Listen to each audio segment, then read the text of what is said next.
ભણી હો અને કો આગળ શું થયું પપ્પા?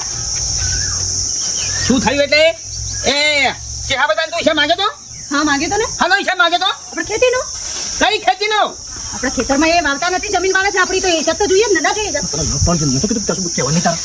એ અહીં બેઠા છે કે તમારી ભણેલી વાળો હિસાબ માંગે. કદી હું જિંદગીમાં હિસાબ માંગ્યો નહીં. તું છે ભણેલી વાળો ને હું છું ખેતીવાડી વાળો માણસ. મને ખબર ના પડે બધી કે હિસાબ માંગો કે ના માંગો.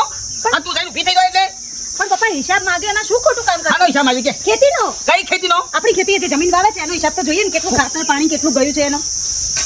જો બોલો ખાતર પાણી કેટલું જ્યું છે? ના ના પૂરા તો કમ્પ્લીટ આવે છે. કેમ પૂરા કમ્પ્લીટ છે? તારે ઓછા છે, મને પાક્કો વિશ્વાસ છે કે ઓછા પૂરા નીકળશે. ઓછા પૂરા ની એકાઈ છે ઈ ઓછા. અને ગડબડ જ કરી છે એમને અત્યાર સુધી. ભાઈ તું આમ થઈ જાય ભણી હોય તેના ઘરની બધું કરશે બાપુ. હિસાબ તો થઈને રહેશે આજે. અને આજે ગંજમાં આપણો પાક ગયો છે એનો હિસાબ મળી ગયો તમને? એ તો બધું બધી ગયું, બધું ખર્ચા ફિનિશ થઈ ગયું. કયો ખર્ચો? ઘણો બધો ખર્ચો ખાતરના પાણીનો ઘણો ખર્ચો છે સર. પણ બોર તો આપણા ઘરના છે અને ખર્ચામાં ગયું તોય વાંધો નહીં, લખાણ તો હોય ને. હિસાબ ના લેવાનો હોય કણ પપ્પા હિસાબ તો લેવો જ પડે ને. કમ્પ્લીટ કામકાજ થાય બધો કમ્પ્લીટ હિસાબ થઈ ગયેલો છે. કોઈ કમ્પ્લેટ નથી, બધા ગડબડ ગોટાળા જ છે. હા તો કઈ દેતા એ બેઠા છે ઉભા પણ કહ્યું તો ખરા, કેમ તમારા જોડે ડાયરેક્ટ આ ઘરે કેમ ના આવ્યા હિસાબ કરાવવા? હિસાબે બેઠા જ છે આપણે. એ બધા પૂછી લઈએ આપણે કમ્પ્લીટ સબને. આવો પૂછી લે તો હું આવડો